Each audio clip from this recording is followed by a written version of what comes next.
Бәріңе сәлем достар, сіздермен бірге мен Тука, және де бүгінгі видеода біз деген Фруди деген өте кереметтей баладан ошым интервью алатын боламыз. И сіздер болсаңыздар осы видеоға лайк басып арнама тіркеп отырайық, а мен видеоны бастаймын, кеттік. She got that red hair, red jeans, she so bad like Carlene. Snap me, baby, give me talker, fuck me in the car, please. This ain't your Ал ең бірінші сұрағым, Фруди, сен МКП-ге қашан келдің? Туғанның сұрақтарына жауап берейік. Бірінші сұрақ, МКП-ге қашан келдім? МКП-ге мен 2017 жылы келдім. Где-то декабрь айына келдім. Жылдың соңындағы. Ал екінші сұрағымыз, сен МКП-ден неге кеттің? Так, біз екінші сұрақ, МКП-ден неге кеттім? Так, МКП-де мен желание жоқ болған соң, мотивация нихуя жоқ болды, сол кетіп қалдым. Екінші себеп, оның вообще көп адамдар кетіп жатыр, нахуй актив қалып жатыр, вообще тым желание жоқ болды. Қазір жүріп қалғасқа аниме көріп. Ал үшінші сұрақ, сен МКП-ден осы кезге дейін қанша таптың? Соны айтып өтсең. Мен МКП-ден тек пиар таптым.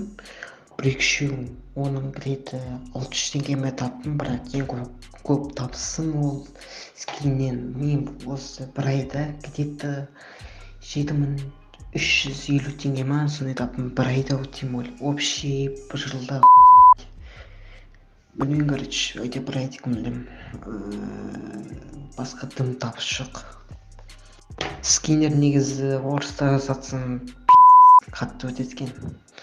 Мен мысалы бір скинім 500 теңге тұрады да, и орыстарға сататын болсам нихуя өтеді тез.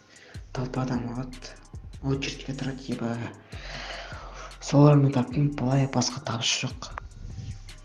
Ал Фруди, сен осы МКП-де кімдермен конфликт болып көрдің? Төртінші сұрақ, МКП-ден кімдермен конфликт болдым? Вообще болдым емес, кімдермен болмадым десеш. Мен Онтикпен, Бончикпен, Докасимен, Флензимен, Флекси, Мелоу, Даука,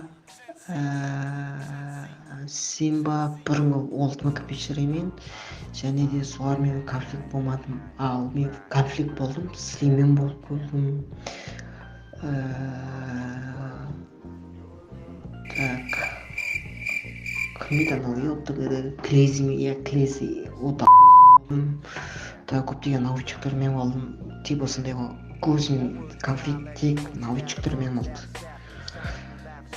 Болды вроде так адекватный самого. Но это не точно. Ал осымен біздің Фрудиға қойылатын сұрақтарымыз аяқталды. Енді мен видео аяқтайтын боламын, ал енді концовкаға кеттік. Ал осымен достар, біздің видеомыз аяқталды. Енді видеоны ұнаса лайк басып тіркеп отырайық. Мен бұл видео үшін көп уақытымды құртқан болатын. Сосын давайте осы видеоға мені максимально қолдап кетейік. Сосын алдыңғы видеода мен мега конкурстың жауабы 60 лайк және менің каналымда 150 подписчик болған кезде шығатын болады. Сосын тезірек мені осылай қолдап 150 подписчикқа жеткіздік. И сол видеода 60 лайк жинап тастайық. Папаңның аккаунтымен тіркелесің ба, мамаңның аккаунтымен тіркелесің бе, тіркеліп, тіркеліп емес, лайк басып, жеткізіп тастайық. Сосын тіркеліп те кетейік. Ал енді мен видеомды аяқтаймын достар. Давайте осы видеоға 40 лайк жинап кетейік. Сол кезде мен келесі видеоны шығаратын боламын. Ал енді видеоны аяқтаймын. Сіздермен болған мен сол баяғы Тука. Ал енді амандықта жүздескенше сау болыңыздар.